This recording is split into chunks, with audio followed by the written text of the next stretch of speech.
Artificial intelligence is going to take away about half the jobs that people are going to school for. And our biggest demand over the next 15 years is being able to fix stuff with your hand. Ford CEO talking about our technician shortage, which I do agree with him. We do have a nationwide technician shortage.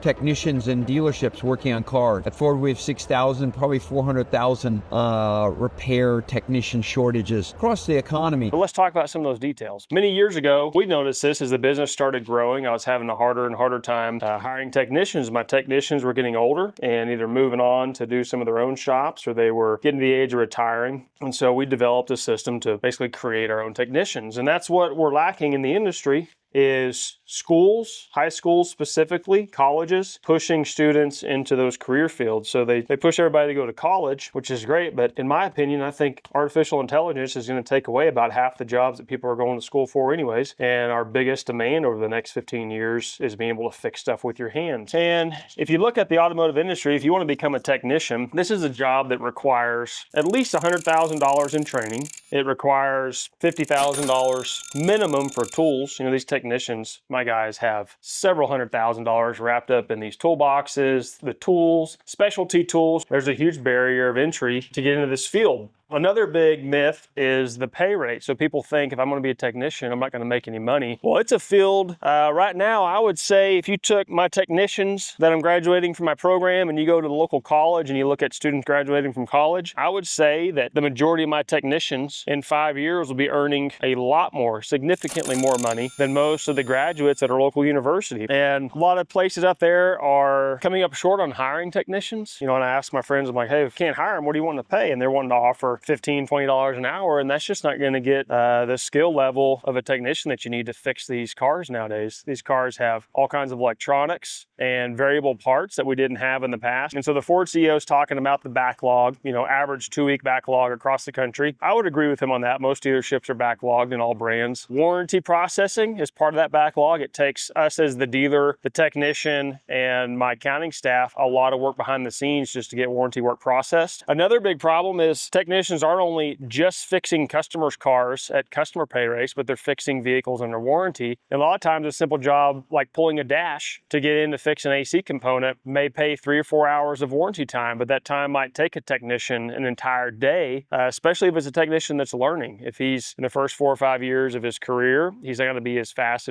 and proficient as those senior techs, and he might get paid 3 or 4 hours for a job that takes him 15. So as a dealer, we have to understand that, work around that, provide good paying jobs for them, and then also, you know, work in the harder jobs and the tougher paying jobs among the techs. But what we'd like everybody to know is it's not necessarily 100% of the dealerships. It is an industry problem, but here at Whiteface Ford, we've done a lot of things in the last several years. I've got a wall full of plaques. All of my guys are certified. We invest several $100,000 in training for every single technician. Every single technician gets as much training as we can physically schedule them for, and they need it. When your cars come in, we want every vehicle to come in and out as fast as possible. But with electronics, it's not as easy as simply looking at something and seeing that it's leaking or broken, replacing the part. There is a ton of electronic diagnostics that go into repairing these vehicles that customers can't see, and it takes a significant amount of training. And so we're happy that we can reward our guys with a healthy wage, do these jobs. We have a fully staffed shop. We have hundreds of cars to work on. People bring their stuff from all over the country. But in addition to that, we got to make it comfortable. So we have air conditioning for all of our guys. We have heat in the wintertime for all the guys. The techs have their own private break room that sales and the rest of the business does not have access to. So they've got a nice little area they can hang out, cook their lunches, congregate, hang out, talk.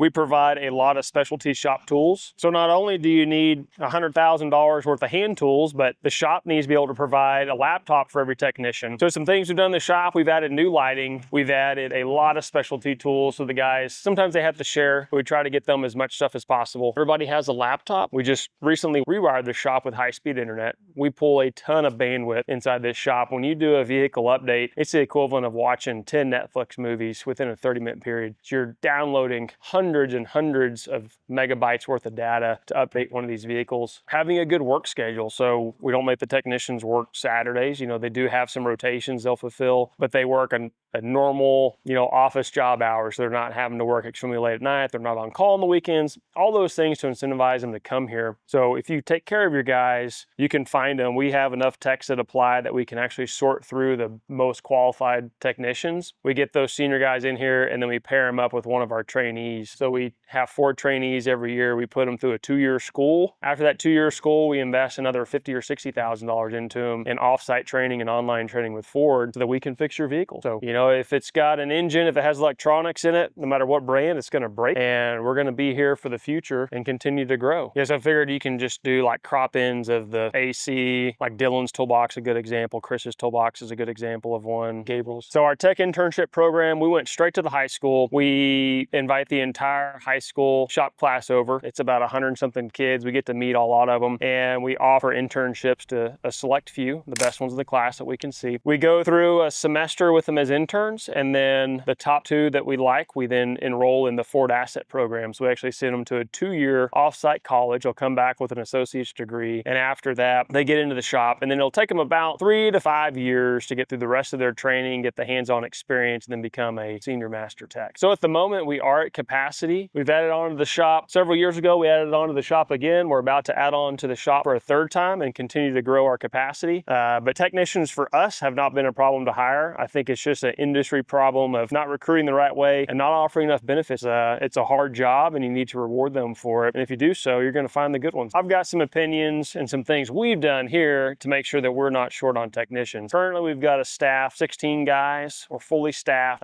We definitely have a lot of work. I can't say that we're not always just a day out. The schools, especially the bigger city schools, are just pushing everybody to go to college. And I've got all daughters, but I joke all the time that, you know, if I were to choose college or a trade school, I think their chances of being successful in today's times are a lot higher at a trade school. Being a plumber or an electrician is a much quicker way to become a millionaire than it is going to school to do a whole slew of different things, because the artificial intelligence has taken over some of those office jobs that were in high demand. If you're not extremely good at communicating with people and you're very smart, you better be highly specialized, or you better learn how to fix stuff with your hands and brain, because everything right now seems like it's hands and brain. You've got hands for the physical parts, and you've got to have your brain for all the electronics you have to diagnose. Treat those guys right, they can fix stuff, because without them, none of us would be driving.